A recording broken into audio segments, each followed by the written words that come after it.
There is a particular kind of moment in politics that cuts through the noise, not because it is loud, but because of who is speaking and what they are willing to say out loud. This is one of those moments. Hundreds of baseball fans. Well, a public outing didn't quite go as planned for President Trump this week. Hundreds of baseball fans booed the commander-in-chief when he appeared at a World Series match in DC. But he shouldn't take it too personally. Booing the president is something of a tradition.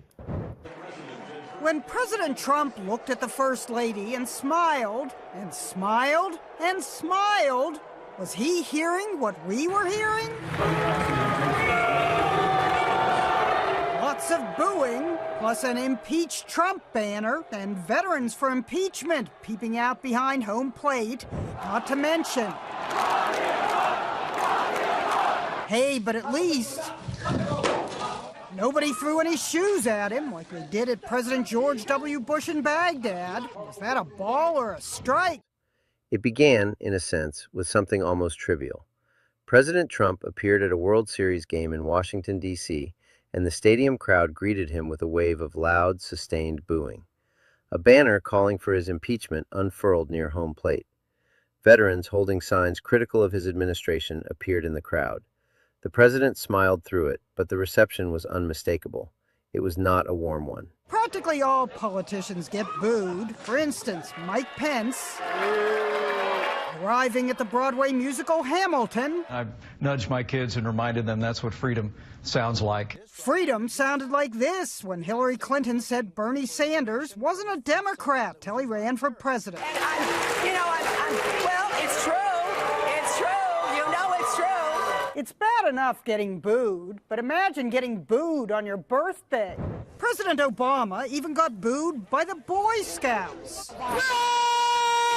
After he sent a video message rather than appearing in person at the Scout Jamboree.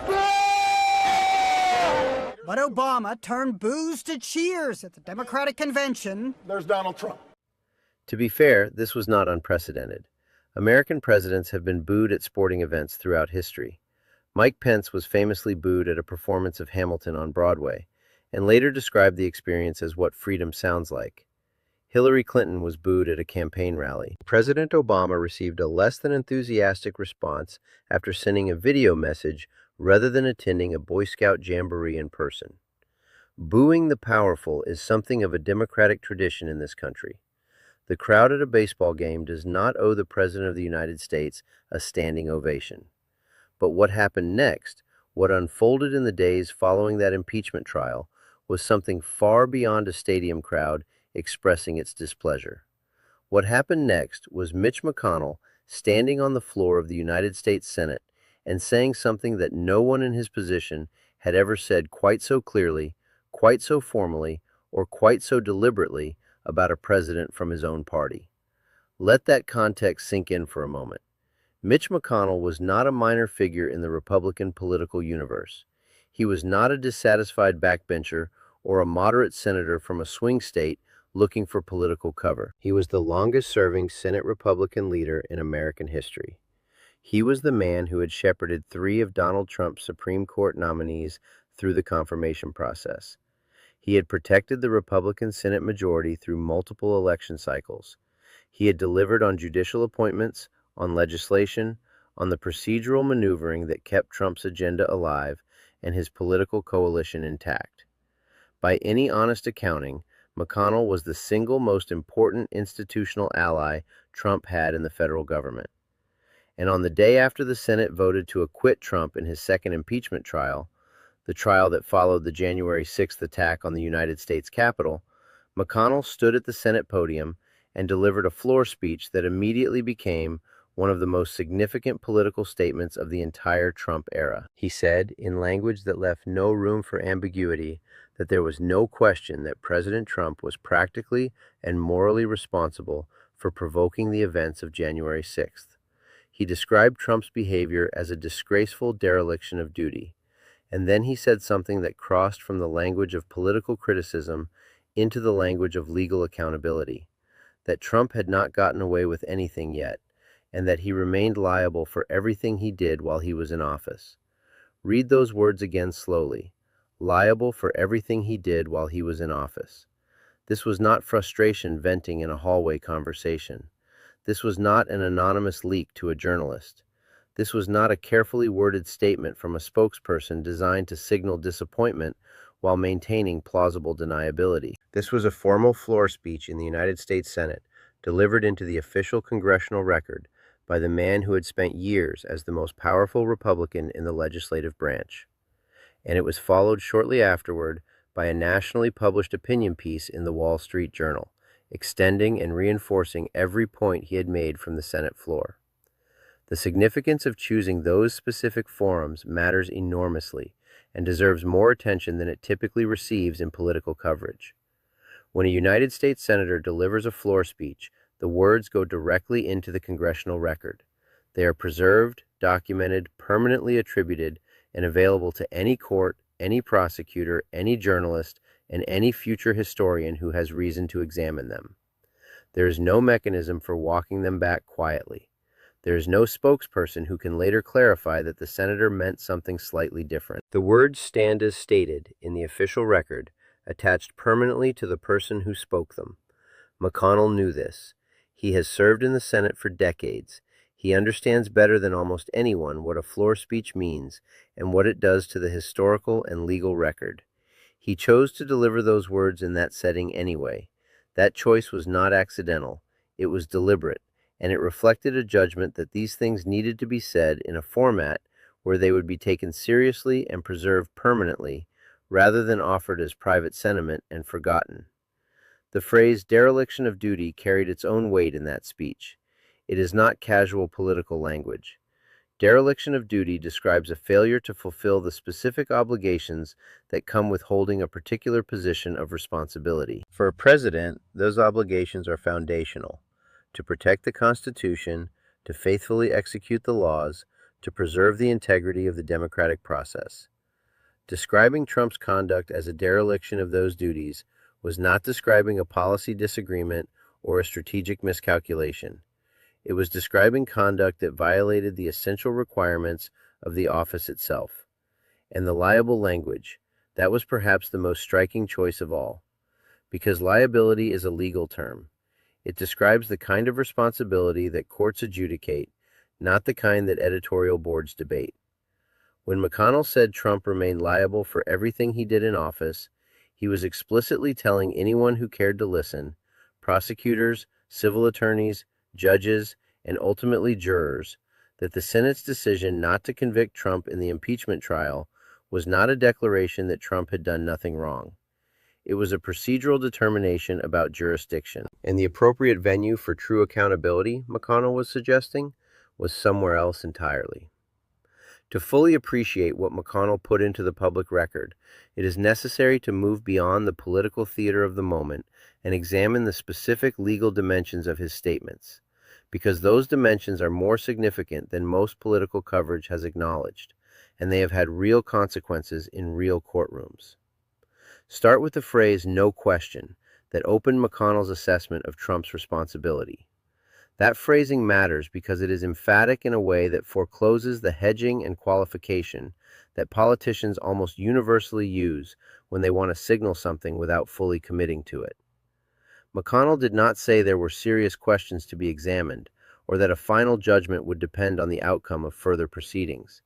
He said there was no question. That is categorical language from someone who had spent years at the center of Trump's political operation and who had every professional incentive to soften his assessment. Then consider the Wall Street Journal op-ed that followed the floor speech, and specifically the phrase McConnell chose to describe Trump's claims about the 2020 election. He called them unhinged falsehoods, a characterization that, when examined carefully, directly engages with one of the most legally contested questions in the entire body of Trump accountability litigation. Here is why that matters. The most serious charges brought in connection with the effort to overturn the 2020 election, the conspiracy charges, the fraud charges, require prosecutors to establish not merely that false claims were made, but that they were made knowingly, or at minimum with reckless disregard for their truth or falsity. Trump's legal defense in those cases has centered significantly on what lawyers call the good faith argument, the claim that Trump genuinely believed what he was saying about election fraud, and therefore lack the criminal intent that serious charges require. McConnell's characterization of those same claims as unhinged falsehoods does not come from a Democratic opponent or an outside critic with no connection to the information environment Trump was operating in. It comes from the Senate Republican leader, someone with access to the same intelligence briefings, the same legal analyses, the same official findings about election integrity that were available to the White House. When McConnell looked at that information and concluded Trump was spreading falsehoods that were not merely wrong, but dramatically, recklessly wrong, he was offering a judgment from inside Trump's own circle about what a reasonable person with access to that same information should have concluded. That judgment does not settle the question of what Trump privately believed. Minds cannot be read, and intent is always a matter of inference and evidence. But it significantly complicates the argument that Trump's beliefs were genuine and reasonable rather than strategically motivated. It introduces into the evidentiary record a credible witness from Trump's own political world who assessed the same facts and reached the opposite conclusion, and said so publicly, formally, and repeatedly. Prosecutors working on cases connected to January 6th have not been subtle about the relevance of McConnell's floor speech to their work. Legal scholars following the accountability litigation noted early on that the speech provided something that prosecutors working on politically sensitive cases always find valuable: on-the-record assessments of conduct from sources that cannot be dismissed as partisan opponents. When accountability critics argue that criminal charges against a former president reflect political persecution rather than genuine law enforcement, the existence of the Senate Republican leader's floor speech, with its explicit language about moral responsibility and ongoing legal liability, is a direct answer to that argument. It is difficult to characterize a prosecution as purely partisan when the man who spent a decade leading the Republican Senate majority publicly stated that the subject of that prosecution remained liable for his conduct. And then there is the third statement in the sequence, the one McConnell made nearly 2 years after the floor speech, when the House January 6th committee voted to refer Trump to the Justice Department on criminal charges including conspiracy to defraud the United States and obstruction of an official proceeding. When asked about those referrals, McConnell said simply that the entire nation knows who is responsible for that day. That statement is worth sitting with for a moment. Not who might be responsible, not who some people believe is responsible, not who Democrats have argued is responsible. Who is responsible? Present tense, definitive. From the man who had been the central figure of the Republican Senate majority for more than a decade. The accumulation of these statements, the floor speech, the op-ed, the response to criminal referrals, forms a pattern that is as notable for its consistency as for its content. McConnell did not say something angry in the immediate aftermath of January 6th and then quietly walk it back as political pressures shifted. He said essentially the same thing in different formats at different moments over a period of years. And each time he said it, the words entered the record in a new form and became more permanently embedded in the documented history of what happened and who bore responsibility for it. There is a principle in legal reasoning that assessments made by someone with strong incentives to minimize or deny conduct carry greater evidentiary weight than assessments made by expected critics. McConnell had significant political incentives to protect Trump after the impeachment trial. His caucus was built around Trump's coalition, his legislative agenda depended on maintaining Republican unity, and alienating Trump's base carried real costs that a political operator of McConnell's experience understood clearly. That he chose to make these statements despite those incentives, not once but repeatedly and in official settings, is precisely what gives them their weight. It is also worth examining the structural contradiction that McConnell's conduct on impeachment day created, a contradiction that his own words effectively documented for the record. He voted to acquit. He then immediately explained that the acquittal was not a vindication of Trump's conduct, but a constitutional determination about whether the Senate had jurisdiction to try a president who had already left office. And he made explicit that legal accountability, the liability Trump faced for his conduct, was not extinguished by the Senate's procedural decision. The logic of that position, stated plainly, is this. The Senate was not the right venue for accountability, but the criminal justice system was. And if that is true, then the appropriate response to conduct that McConnell publicly described as a disgraceful dereliction of duty, resulting in a deadly attack on the Capitol, was not political opposition to prosecution. It was support for prosecution through the venue McConnell himself had identified as the legitimate one. The final piece of this story connects everything that has come before to the broader question of what it means when the most powerful Republican in the Senate puts this kind of language into the official record, and what that means for the accountability proceedings that are still unfolding. Begin with the question of the partisan critique, because it is the loudest and most persistent argument against the accountability effort connected to January 6th. The argument goes like this. The legal and legislative actions taken in response to what happened that day reflect the agenda of Democrats and Trump opponents who were never willing to accept the legitimacy of his presidency. The investigations, the referrals, the prosecutions, all of it is characterized by this critique as political warfare conducted through legal machinery rather than genuine pursuit of justice. McConnell's statements do not merely complicate this argument, they structurally undermine it. The partisan critique of the accountability effort depends on the ability to characterize everyone involved in that effort as motivated by opposition to Trump rather than by the facts of what occurred. That characterization becomes impossible to sustain when the documented record includes formal floor speeches and nationally published opinion pieces from the man who spent years as the central figure of the Republican legislative establishment, someone whose entire professional career was built on advancing Republican political interests and who had every reason to protect Trump rather than expose him. You cannot simultaneously argue that the accountability effort is purely partisan and that Mitch McConnell's explicitly stated judgment about Trump's moral responsibility and legal liability should be ignored or explained away. The two positions are in direct conflict, and that conflict is now part of the permanent public record in a way that cannot be quietly resolved. There will be those who argue, and many have, that McConnell's motivations for making these statements were themselves partly political, that he was settling scores with Trump over the Georgia Senate runoffs that cost Republicans their majority, that he was an establishment figure protecting his own institutional legacy against a populist movement that had marginalized him, that his high-minded language about accountability was at least partly a vehicle for expressing personal and professional resentments. This argument deserves an honest response. It is almost certainly true that McConnell's motivations for making these statements were not entirely pure. Virtually nothing a senator of his experience and sophistication does is divorced from political calculation, and the timing and framing of his remarks suggest a range of motivations, not all of them disconnected from the complex internal dynamics of the Republican Party. Politicians are not single-minded actors. They have mixed motivations for most of what they do, including the things they do that serve the public interest.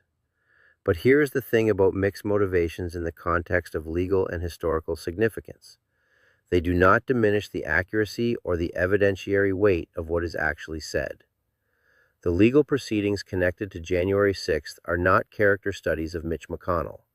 They are examinations of what happened, who bears responsibility for it, and what the documented record, including the public statements of senior officials, shows about the conduct in question. McConnell's personal motivations for choosing to put those words on the record are less important than the content of the words themselves, and the credibility that comes from who he is and what his relationship to the events in question was. What matters in the end is this.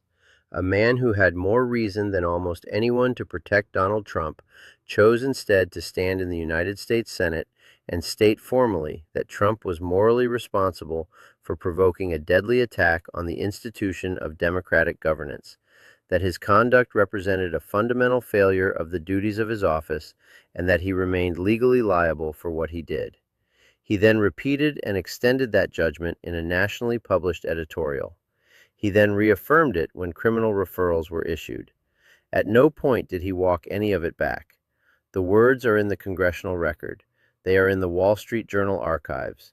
They are in every database of public statements that prosecutors, civil attorneys, historians, and journalists consult when examining the evidence surrounding January 6th. They will be there for as long as those records exist, attached permanently to the name of the man who delivered them and the official setting in which he chose to speak.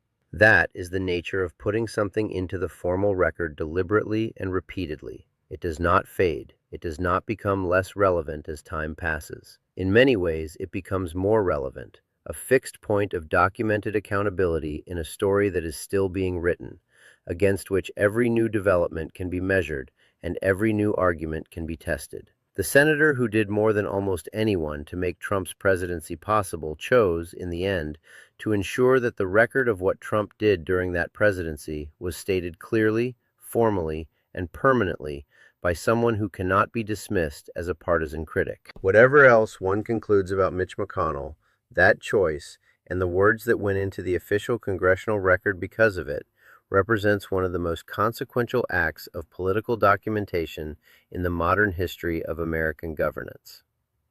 The accountability story connected to January 6th is far from finished. Legal proceedings continue, historical judgments are still being formed, but the record that McConnell chose to create is already woven into that story, and it will remain there long after the political noise surrounding these events has finally quieted.